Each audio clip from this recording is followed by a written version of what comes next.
Jaya Radha Madhava Punya Vihari.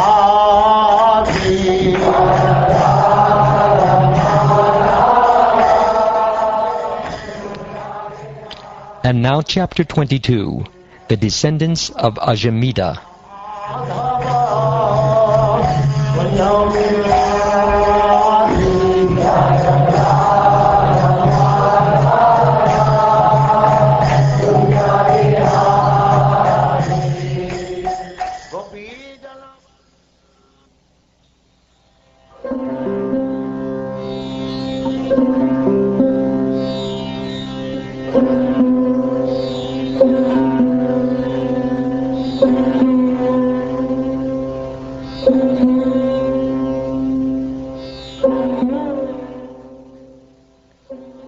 Shukdev Goswami said, O king, the son of Divodasa was Mitrayu, and from Mitrayu came 4 sons named Chayavana, Sudasa, Sahadeva, and Somaka.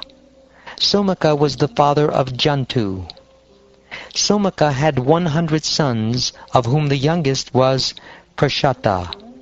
From Prashata was born King Drupada, who was opulent in all supremacy. From Maharaj Drupada, Draupadi was born. Maharaj Drupada also had many sons, headed by Drishtadyumna.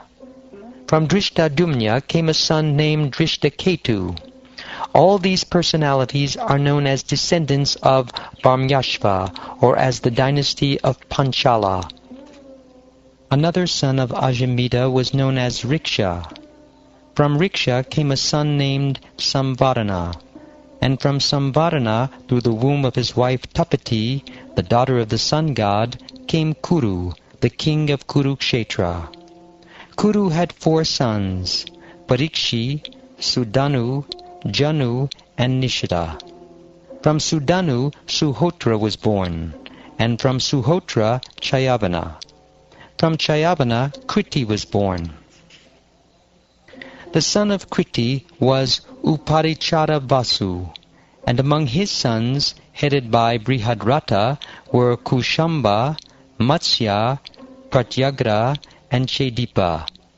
All the sons of Uparichara Vasu became rulers of the Chedi state. From Brihadrata, Kushagra was born. From Kushagra, Rishabha. And from Rishabha, Satyahita. The son of Satyahita was Pushpavan, and the son of Pushpavan was Jahu. Through the womb of another wife, Brihadrata begot 2 halves of a son. When the mother saw those 2 halves, she rejected them, but later a she-demon named Jara playfully joined them and said, Come to life, come to life. Thus the son named Jarasandha was born. From Jarasandha came a son named Sahadeva. From Sahadeva, Somapi. And from Somapi, Shrutashrava. The son of Kuru called Parikshi had no sons, but the son of Kuru called Janu had a son named Surata. From Surata came a son named Vidurata, from whom Sarvabhauma was born.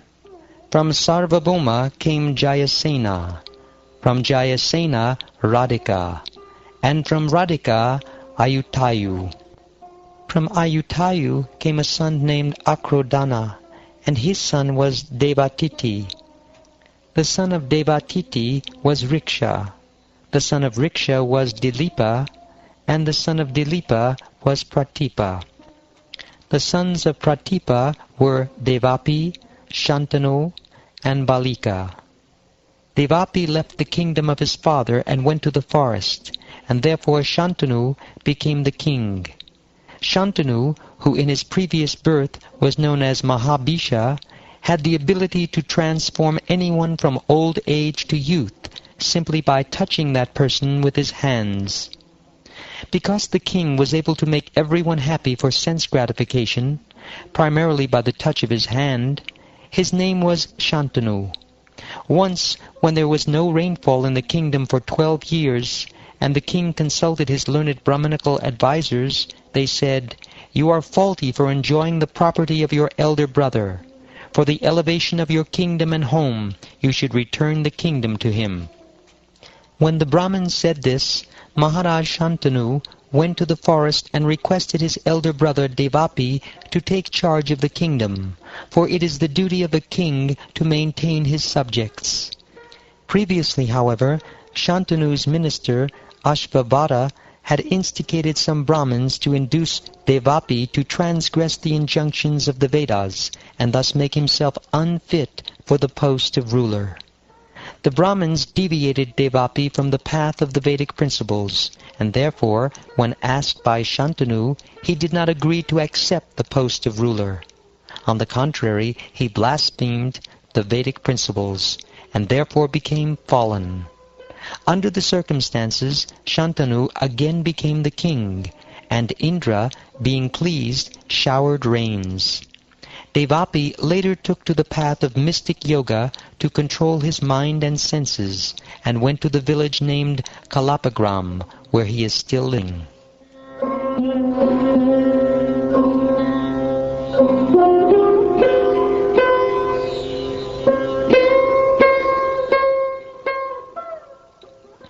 After the dynasty of the moon god comes to an end in this age of Kali, Devapi, in the beginning of the next Satya Yuga, will re-establish the Soma dynasty in this world. From Balika, the brother of Shantanu, came a son named Somadatta, who had 3 sons named Buri, Burishravha, and Shala. From Shantanu, through the womb of his wife named Ganga, came Bhishma, the exalted, self-realized devotee and learned scholar. Bhishma Dev was the foremost of all warriors. When he defeated Lord Parashuram in a fight, Lord Parashuram was very satisfied with him.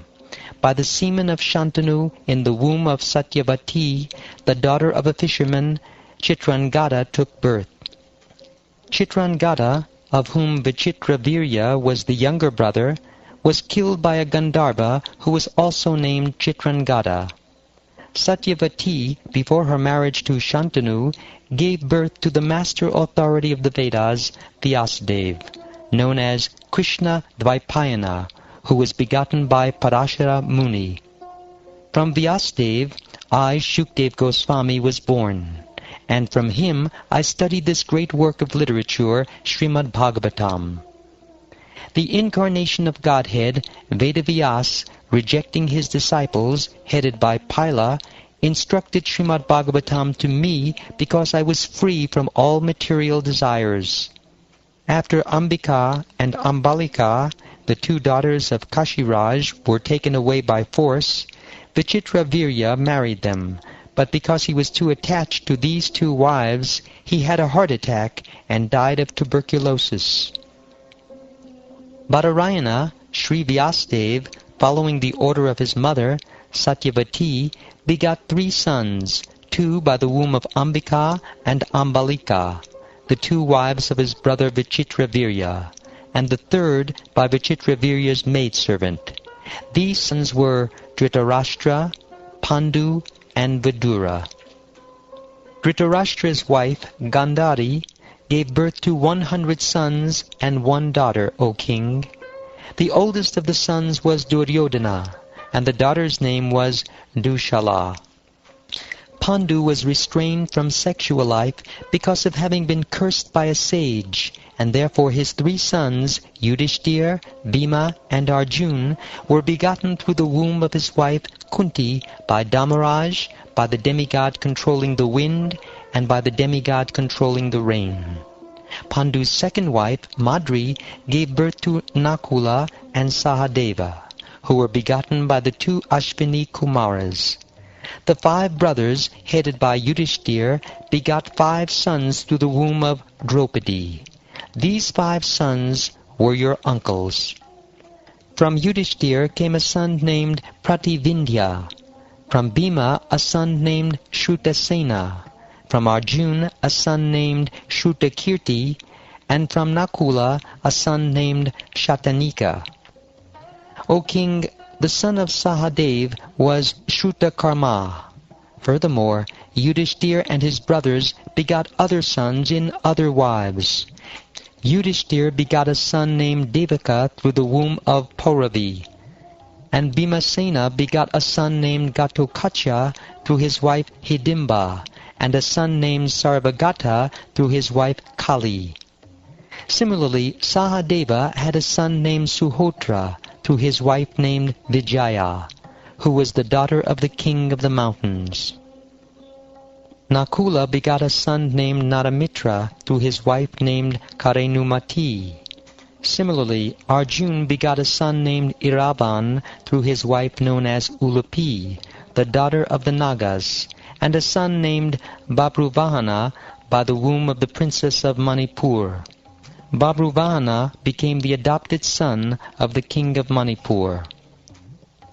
My dear King Parikshit, your father, Abhimanyu, was born from the womb of Subhadra as the son of Arjun. He was the conqueror of all Atiratas, or those who could fight with 1,000 charioteers. From him, by the womb of Uttara, the daughter of Viradraj, you were born. After the Kuru dynasty was annihilated in the battle of Kurukshetra, you also were about to be destroyed by the Brahmastra atomic weapon released by the son of Dronacharya. But by the mercy of the Supreme Personality of Godhead, Krishna, you are saved from death. My dear King, your 4 sons, Janamejaya, Shrutasena, Bhimasena, and Ugrasena, are very powerful. Janamejaya is the eldest. Because of your death by the Takshaka snake, your son Janamejaya will be very angry and will perform a sacrifice to kill all the snakes in the world. After conquering throughout the world, and after accepting Tura, the son of Kalasha, as his priest, Janamejaya will perform Ashvamedha Yagyas, for which he will be known as Turaga Medashat. The son of Janamejaya, known as Shatanika, will learn from Yajnavalkya the 3 Vedas and the art of performing ritualistic ceremonies. He will also learn the military art from Kripacharya and the transcendental science from the sage Shonaka. The son of Satanika will be Sahasranika, and from him will come the son named Ashvamedaja. From Ashvamedaja will come Asima Krishna, and his son will be Nemachakra. When the town of Hastinapur is inundated by the river, Nemachakra will live in the place known as Kaushambi. His son will be celebrated as Chitraratha, and the son of Chitraratha will be Shuchiratha. From Shuchiratha will come the son named Rishtaman, and his son, Sushena, will be the emperor of the entire world. The son of Sushena will be Sunita. His son will be Nrichakshu, and from Nrichakshu will come a son named Sukinala. The son of Sukinala will be Pariplava, and his son will be Sunaya. From Sunaya will come a son named Medhavi. From Medhavi, Nirpanjaya. From Nirpanjaya, Durva. And from Durva, Timi. From Timi will come Brihadrata. From Brihadrata, Sudasa. And from Sudasa, Shatanika. From Shatanika will come Durdamana. And from him will come a son named Mahinara. The son of Mahinara will be Dandapani, and his son will be Nimi, from whom King Shemaka will be born. I have now described to you the moon god's dynasty, which is the source of Brahmins and Kshatriyas, and is worshipped by demigods and great saints. In this Kali Yuga, Shemaka will be the last monarch. Now I shall describe to you the future of the Magadha dynasty. Please listen. Sahadeva, the son of Jarasandha, will have a son named Marjari. From Marjari will come Shrutashrava. From Shrutashrava, Utayu. And from Utayu, Niramitra. The son of Niramitra will be Sunakshetra. From Sunakshetra will come Brihatsena, and from Brihatsena, Karmajit. The son of Karmajit will be Sutanjaya. The son of Sutanjaya will be Vipra, and his son will be Shuchi. The son of Shuchi will be Kshema. The son of Kshema will be Suvrata, and the son of Suvrata will be Dharmasutra. From Dharmasutra will come Sama. From Sama, Dumatsena. From Dumatsena, Sumati, and from Sumati, Subala. From Subala will come Sunita. From Sunita, Satyajit. From Satyajit, Vishvajit. And from Vishvajit, Ripunjaya. All of these personalities will belong to the dynasty of Brihadrata, which will rule the world for 1,000 years.